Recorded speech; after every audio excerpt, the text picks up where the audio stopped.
dengan kepandaian saya mencuci sarang walet, dengan pengalaman saya yang sarang walet pasti ini, dan dengan pengalaman yang sudah 10 tahun itu selalu tiap Imlek naik 2 juta.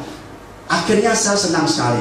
Tapi bulan November atau Desember awal itu ada berita yang bikin kita kaget sekali. 2011 atau 2010 itu diberitakan bahwa orang di China makan sarang walet mati. Akhirnya semua itu nggak tahu gimana di China-nya dipolisir atau gimana, nggak boleh beli sarang walet dari manapun, close, dianggap barang larangan, larang boleh masuk. Itu semua peternak asma pencuci kayak saya ini, teman saya satu stroke, satu mati, karena dia sudah sama, dia mau Imlek beli barang banyak banget, utang bank atau mungkin gadein apapun, dia ada mati, teman saya mati, stroke. Akhirnya untung saya nggak mati, hampir mati, saya mati. Aduh, stres kan. Tapi saya kembali dengan pikiran saya, nggak masalah. Kan dulu ada SARS sama flu burung, bagus drop, sebulan lagi, drop lagi, paling sebulan lagi. Tapi sebulan, 2 bulan nggak naik, tetap aja nggak bisa dikirim. Saya jual rugi pun nggak masalah. Saya beli 12 juta, mungkin jual lagi pun nggak masalah. Tapi nggak ada yang mau beli. Mau dapat kupon juga nggak mungkin. Masa kupon lama, ya kan? Saya stres. Padahal saya jarak uang tiap bulan tuh nopet ya untuk gaji karyawan, listrik, ya semua tuh nopet ya, dan cicilan macam-macam. Akhirnya saya nggak masalah. Supaya nggak malu, udah Tuhan, nggak apa-apa deh, saya punya BMW saya jual tahun 2004 untuk gajian sebulan itu, ya kan? Nanti juga badai pasti berlalu. Akhirnya saya jual Serena lagi. Nggak masalah. Jual Serena 2 bulan lagi gak ada harapan. Loh, gimana ini? Saya jual sampai ambil kijang, ambil mobil box, semua sertifikat BPKB. Saya pegadaian. Pegadaian apa temanya itu? Mengatasi masalah tanpa masalah, kan? Itu bohong banget tuh. Tanpa masalah ya. Itu saya harap sendiri. Tanpa masalah berat. Akhirnya 2 bulan nggak normal. Saya mulai gelisah. Akhirnya saya lepas, saya punya walet 2 biji, saya lepas 60 juta seleko. Terus saya punya kalung, saya lepas ke pasar tradisional. Sampai saya ke lemari-lemari, ketemu gelang anak saya lain, ada kecil-kecil itu, saya jual semua bersih, semua saya jual semua. Masih nggak ada harapan. Sampai saya motor Mega Pro saya jual. Itu buat saya kuliah teologi, saya nggak juga loh. Sekolah saya jual murah sama harga semua. Sampai habis semua. Badai belum berlalu, itu kalian mulai gelisah, mulai demo-demo. Itulah kawan, dimana ada karyawan setiap agak kawan dari kita ada masalah. Waktu kita jaya, Pak Budi selamat pagi, dahsyat semua. Begitu Pak Budi tak kapal, udah demo. Akhirnya saya coba Tuhan yang dipermalukan. Saya salah satu doa ada pertolongan. Contoh, Pak mau nggak Pak? HSBC apa sih? Platinum Pak. Saya ambil kan, saya gesek buat 20 juta. Ada pertolongan lagi. Pak, mau nggak Pak? KTA Pak? Apa KTA itu?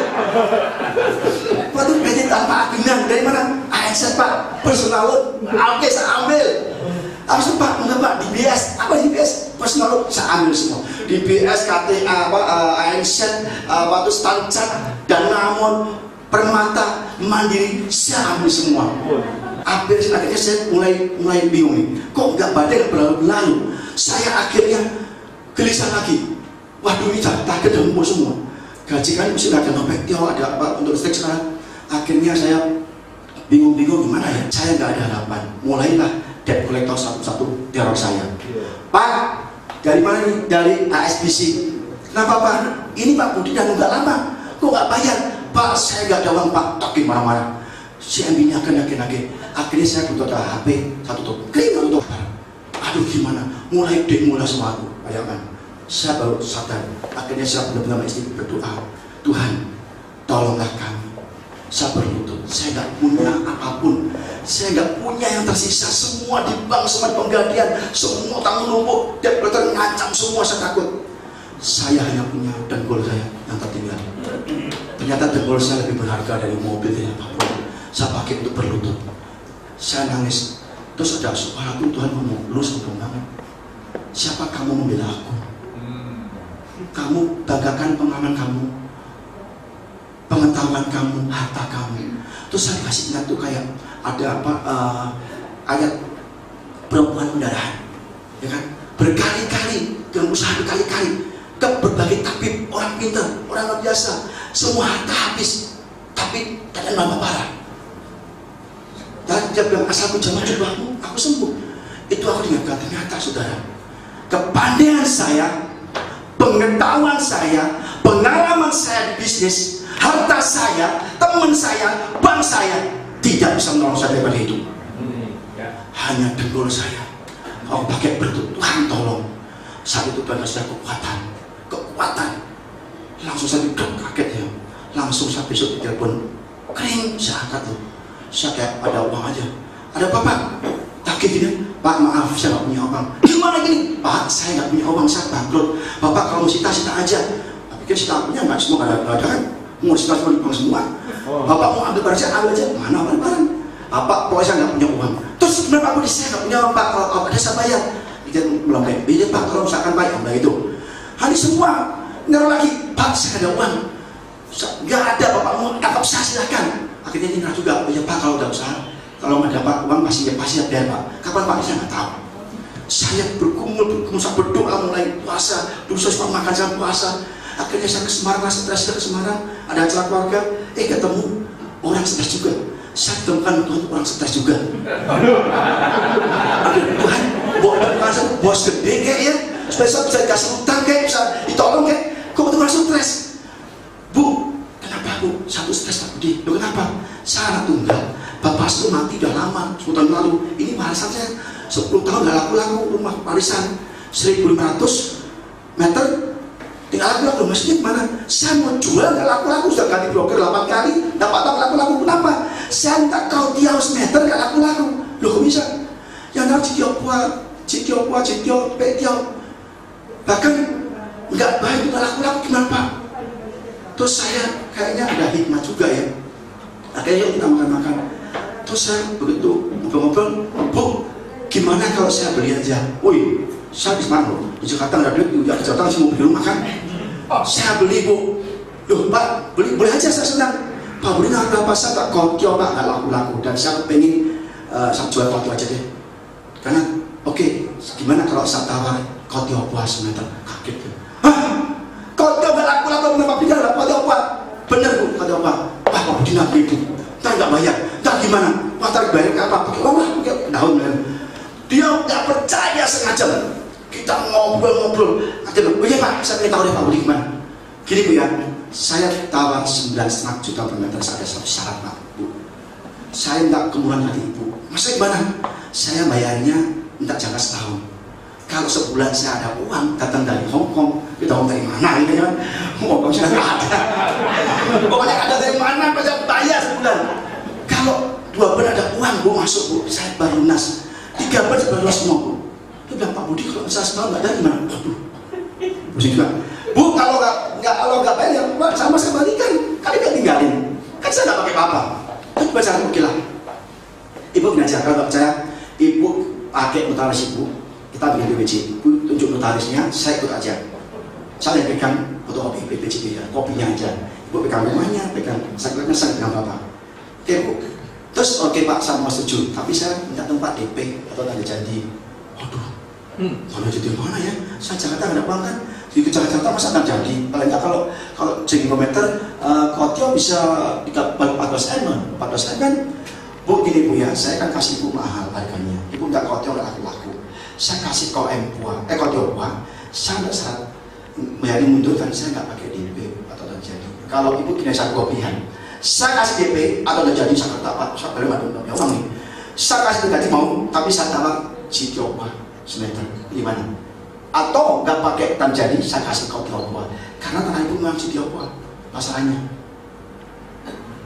Dia pikir gara-gara kotio nggak laku-laku, Pak Budi Citiopa, udahlah dia udah juga nganggur, udahlah Pak saya tidak kotio aja, Ibu itu uang kan?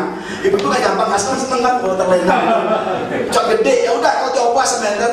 Dia pakai DP, kita bilang oke. Akhirnya Pak Budi karena Ibu, Pak Budi nggak kasih DP, kita pasang notaris, sekali bayar lagi. Pakai Pak Budi aja, pakai DP. Jadi saya pulang ke Jakarta, itu mulai saya Tuhan kerja. Itu saya perjanjian, saya tumpangin tangan. Saya doa tiap malam dengan air mata. Dan akhirnya saya iklan di Kompas, dijual tanah di Semarang J-meter dengan harga 12 juta per meter. Karena apa? Kenapa saya iklan orang lokal Semarang? Karena saya tahu itu rumah dari seluruh kota tahu semua. Itu rumah nggak laku-laku, rumah angker, rumah masalah, cagar budaya lagi. Mau diapain kan? Kalau aku iklan di Amerika itu berjaya. Akhirnya aku dengan hikmat saya iklan di Kompas secara nasional. Saya punya masa Tiongkok waktu itu kasih. Akhirnya iklan 2 kali ketangkep satu orang Bandung, orang Buddha. Dia Pak janjian di mana di Semarang lah, oke. Dia jalan dulu janjian, aku jalan dulu datang duluan.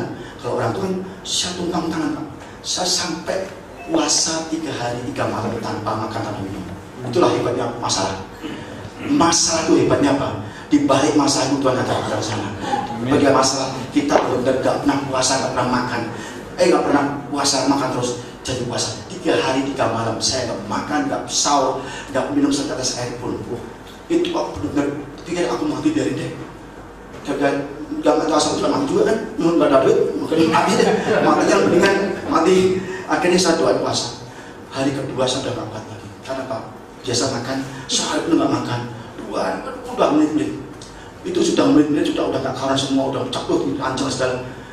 Tapi aku tahu, kalau kita puasa dan berdoa, itu puasa terus terasa sekali. Saya bilang, hei iblis, hei perut, bukan kamu yang menentukan kapan lu makan, tapi aku yang punya perut. Kapan lu makan, aku tentukan.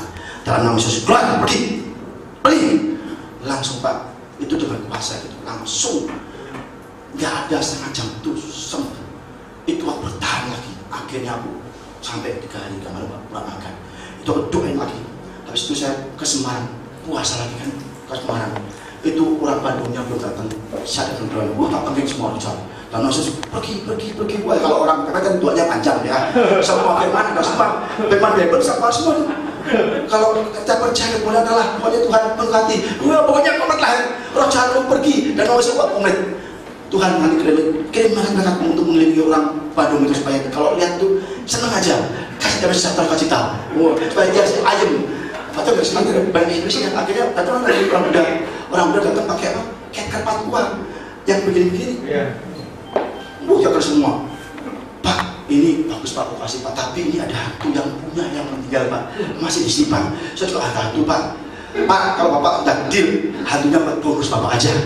Saya ambil dulu itu. Dia keliling-keliling. Pak Budi, saya suka. Gimana? Bapak dapat 200 juta meter, saya tawar bayar 11 juta meter. Tadi saya bilang kalau dia dia tahu 11 juta. Tapi dia sudah untung tiap per meter dan mau MG. Wah. Pak, gini ada satu syarat. Saya hanya berani kasih 11 Pak. Tapi Bapak 11 oke saya kasih satu syarat. Bapak kasih saya tanah jadi 1 M. Waduh, 1 M tanah jadi. Pak, kalau tanah jadi itu 1 M Pak. Ketinggian DP namanya.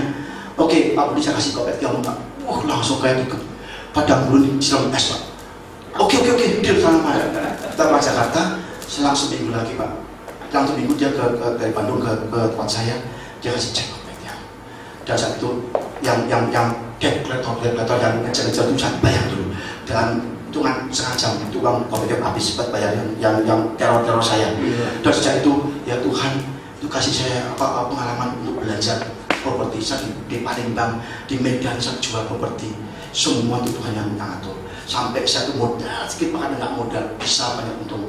Dan dari situ saya bukakan jalan. Dan sekarang saya itu terus naik. Sekarang saya ekspor lagi ke Kanada, ke Amerika, Australia, Taiwan. Sampai sekarang saya masih ekspor ke China terus. Dan Tuhan luar biasa kalau kita mengandalkan kepandaian, ya pengalaman harta kita Pak. Tuhan nggak mau kita terus penuh mengatur sama Tuhan. Dan Tuhan benar-benar berkati saya. Semua yang hilang dan kedua kali lipat. Dan saya sekarang bahkan hidup saya kasih Tuhan. Tuhan ambil hatiku. Saya sepati rugi dan siap menginjak. Terima kasih Tuhan.